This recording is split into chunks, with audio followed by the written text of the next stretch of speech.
Hi friends, welcome to Annam's recipes. இந்த வெள்ளை புட்டு வெல்லம் சேர்த்து எப்படி செய்யலான்னு பார்ப்போம். இப்போ எல்லாம் ஃபெஸ்டிவல்லாம் ஒன்று ஒன்றா வந்துகிட்டே இருக்குது. அதுக்கு இந்த வெள்ளை புட்டு கூட நெய்வேத்தியமாக செய்யலாம்.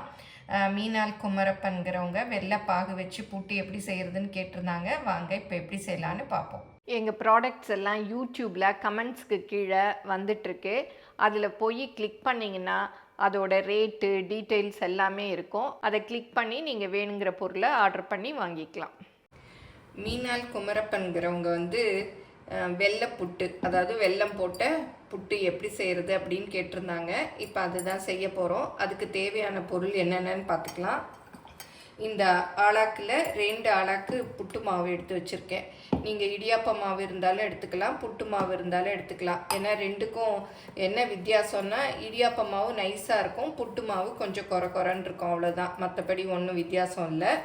அப்புறம் பாசி பருப்பு இந்த அரை உலக்கில் நான் காலுக்கும் அரைக்கும் கொஞ்சம் இதுவாக எடுத்திருக்கேன். இதை எடுத்து நல்லா கழுவிட்டு அரை மணி நேரம் ஊற வச்சுக்கணும்.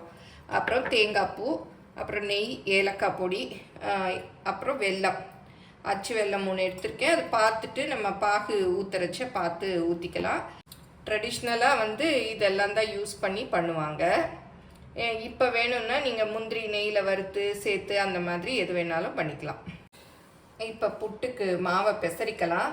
நான் போன வீடியோவில் யார் யாருக்கு என்னென்ன ரெசிபிஸ் வேணும் கேளுங்க அப்படின்னு சொல்லியிருந்தேன். அதில் தான் மீனாள் குமரப்பன் வெள்ளை புட்டு வேணும் அப்படின்னு சொல்லி கேட்டிருந்தாங்க. அதான் இப்போ செஞ்சிட்ருக்கோம். தண்ணியை பார்த்து தெளிச்சுக்கங்க. பச்சை தண்ணி தான், சுடு தண்ணிலாம் இல்லை. பார்த்து, ஏன்னா மொத்தமாக ஊற்றிட்டிங்கன்னா உதிரியாக வராது. இந்த மாதிரி தொளிச்சு பெசரிக்கணும். கொஞ்சம் கொஞ்சமாக ஊற்றிக்கங்க. இதே மாதிரி நீங்கள் எந்த மாவு புட்டு மாவில் வேணாலும் பண்ணிக்கலாம். சிவப்பரிசியில் பண்ணிக்கலாம், இல்லை மில்லட் புட்டு மாவு, எந்த மாவில் வேணாலும் இதே மெத்தடில் பண்ணிக்கலாம்.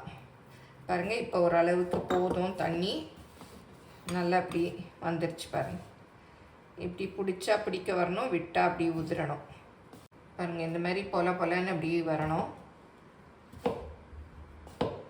அதுக்கு தான் தண்ணியை தெளித்து பெசரிக்கணும்.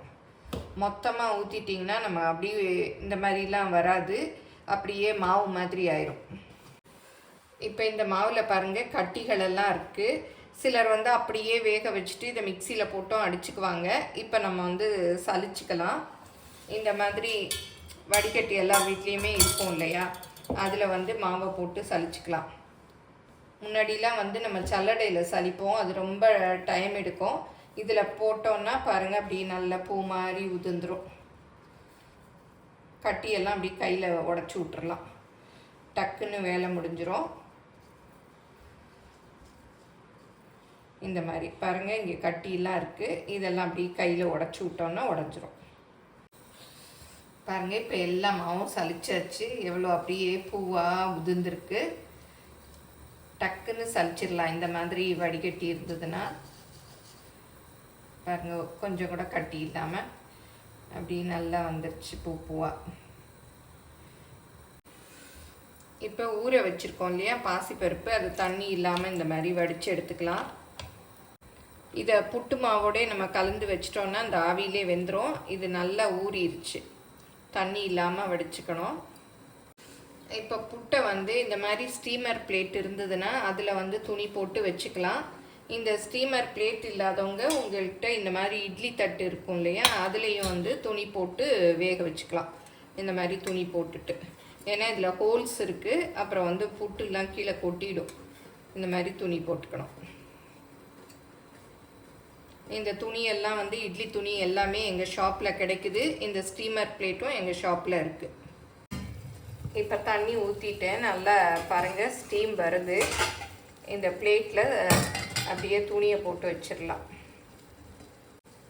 இப்போ இந்த மாவெல்லாம் இதில் போட்டுடலாம். கொஞ்சம் அந்த பிடிச்சி எடுக்கிறதுக்கு அந்த இது இருக்கு இல்லையா, அதை விட்டுட்டு மற்ற இடத்துல போட்டுக்கலாம்.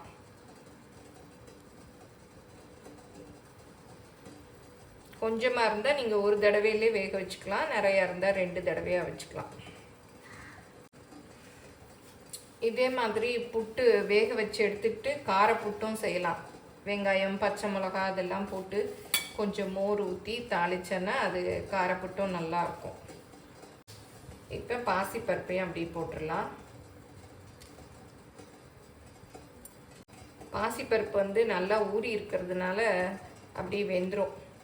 நீங்கள் ஊற வைக்காமல் வச்சுருந்தீங்கன்னா தனியாக கூட வேக வச்சு போட்டுக்கோங்க. நல்லா ஊறிடுச்சுன்னா இதோட வந்து நம்ம வேக வச்சுக்கலாம். இப்போ மூடியால் மூடி அப்படியே நல்லா ஒரு 10லேருந்து 15 நிமிஷம் வேக விட்டுறலாம். இப்போ வெள்ளை பாகுக்கு வெள்ளத்தை உடச்சிக்கலாம்.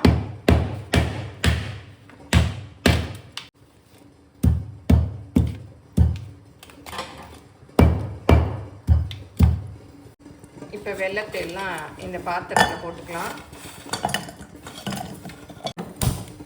அடுப்பு ஆன் பண்ணிவிட்டு கொஞ்சமாக தண்ணி ஊற்றிக்கணும். ரொம்ப ஊற்றிட வேண்டாம். அப்புறம் புட்டில் வந்து ஊற்றரைச்சி ரொம்ப குழக்குலான்னு ஆயிரும். ஒரு 4 டேபிள் ஸ்பூன் அளவுக்கு ஊற்றிருக்கேன். பாருங்கள், கொஞ்சம் தான் தண்ணி ஊற்றினேன். இதுவே பாருங்கள் நிறையா வந்துடுச்சு. தண்ணி மாத்திரம் பார்த்து ஊற்றிக்கங்க. பாருங்கள், எல்லாம் நல்லா கரைஞ்சிருச்சு. இதுக்கு பாகுப்பதம் அதெல்லாம் கிடையாது.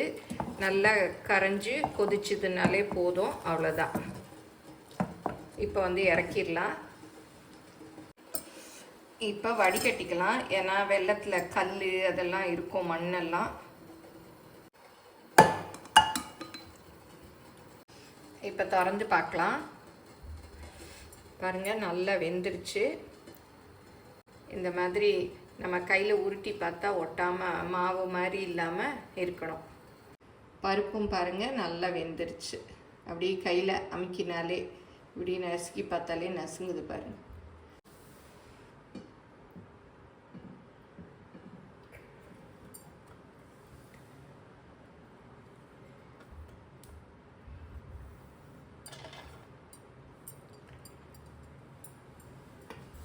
இந்த புட்டை எடுக்கிறச்சே பார்த்து எடுங்க, ஆவி அடிச்சிரும். அப்புறம் கொஞ்சம் அப்படி தண்ணி தெளிச்சுக்கலாம். இல்லை நீங்கள் பிகினர்ஸாக இருந்தால் கொஞ்சம் நேரம் ஆறின பிறகு எடுத்துக்கோங்க. பாருங்க, அப்படி துணியில் கொஞ்சம் கூட ஒட்டாமல் எடுக்க வந்துடுச்சு. சூடாக இருக்குது. அப்படியே இந்த மாதிரி கரண்டி வச்சு உடச்சி விட்டுக்கோங்க. நீங்கள் இதிலே வந்து கொஞ்சம் வேணால் தாளிக்கிறதுக்கு, அதாவது காரப்பொட்டுக்கு வேணுனாலும் எடுத்து வச்சுக்கலாம். இதில் ஏலக்காய் பொடி போட்டுக்கலாம்.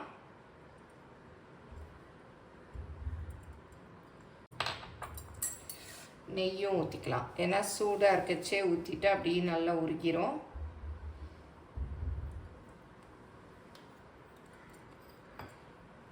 இப்போ வெள்ளை பாகு எடுத்து வச்சுருக்கோம் இல்லையா, அதை வந்து கொஞ்சம் கொஞ்சமாக பார்த்து ஊற்றிக்கணும்.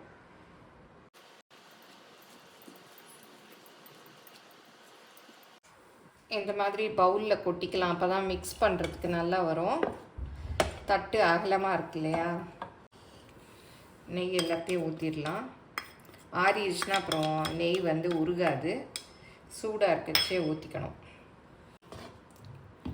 இப்போ தேங்காய் பூவையும் போட்டுடலாம்.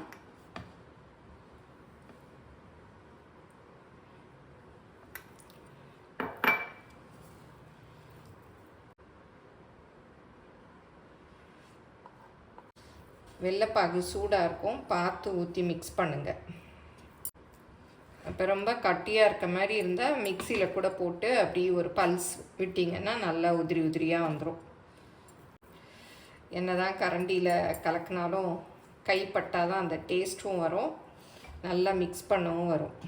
இப்போ நல்லா வெது வெதுன்னு வந்துருச்சு. நம்ம கையிலே மிக்ஸ் பண்ணி விட்டுக்கலாம். எல்லா பாக்கையுமே ஊற்றிக்கிறேன். இப்போ புட்டு பாருங்கள் நல்லா உதிரியாகவே வந்திருக்கு. இல்லை நீங்கள் கட்டி கட்டியாக இருக்குதுன்னு நினச்சிங்கன்னா மிக்சியில் போட்டு பல்ஸில் அப்படியே தூளாக்கிக்கங்க. பாருங்கள் நல்லா வந்திருக்கு. கட்டியாயிடுச்சேன்னு பயந்துக்க வேண்டாம். கட்டிகள்லாம் இப்படி கையில் இது பண்ணாலும் உடஞ்சிரும். நீங்கள் இப்படியே அள்ளி வந்து சாப்பிட வேணாலும் வச்சுக்கலாம். இல்லாட்டி இந்த மாதிரி பிடிச்சிக்கலாம். உருண்டையா இல்லை கொழக்கட்டை மாதிரி எப்படி வேணாலும் பிடிச்சிக்கலாம். எங்கள் அம்மா எல்லாம் இந்த மாதிரி பிடிச்சு நாங்கள் சின்ன பிள்ளையாக இருக்கிறச்ச இதை திரும்பவும் ஆவியில் வேக வச்சு வச்சுருவாங்க.